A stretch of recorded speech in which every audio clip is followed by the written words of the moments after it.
So a quick segue, right? Amazing Amazon. They've created what I think is a mega trend.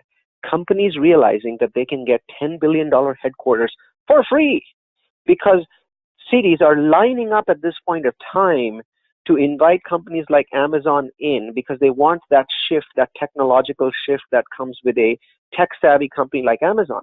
A lot of people are like, no, Amazon's like Walmart. They're going to hire a bunch of people who are in warehouses stuffing boxes. Really? No. Amazon now has warehouses that are 2 million square feet with 12 people in them.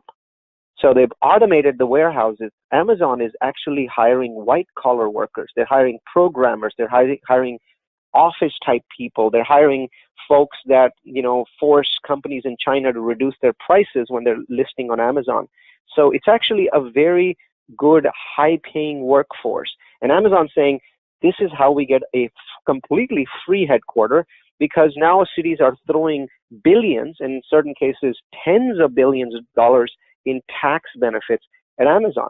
So let's start off by looking at, how much money is really being invested. Well, Amazon says it's investing $5 billion. I think it gets all of that money back in within 2 years in terms of tax benefits and rebates and discounts.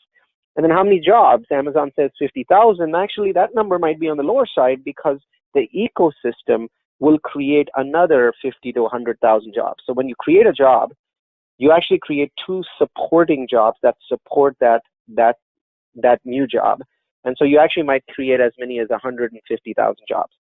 So a whole bunch of companies ranked the 20 finalist cities, right?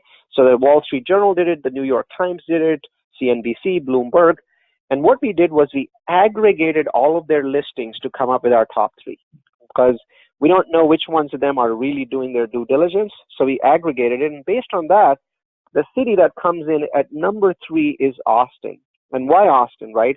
Great tech talent pool. It's the most technologically advanced city in Texas. Low cost of living. Now, Austin's expensive compared to Dallas and Houston and San Antonio, but it's cheap compared to any of the cities on the West Coast, right? So low cost of living and very, very business-friendly state.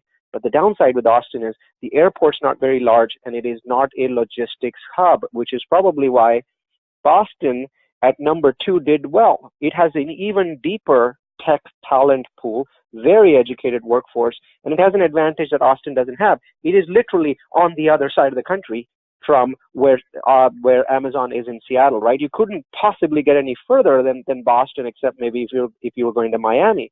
So it is on the other side of the country, but it has an Achilles heel, and that is high cost of living. Amazon has said, we want low cost of living. So Boston's practically perfect in so many different ways, but the cost of living is a little bit high, which is why we think that the city to win is actually going to be Atlanta. So tremendous tech talent pool, lots of universities. It is a supply chain monster. One of the reasons Coca-Cola is headquartered there is supply chain for the U.S. runs through Atlanta more than it does through any other place in the U.S., which is another reason why it has the largest airport in the U.S., an airport that is now being expanded.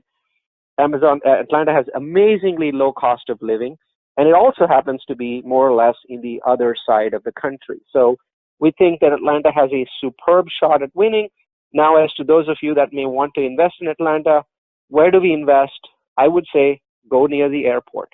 So either Amazon will build something near the airport. It's not the best part of Atlanta. It's actually a cheaper part of Atlanta.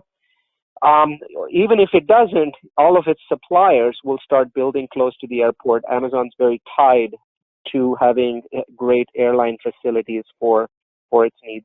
I think they have their own airline now.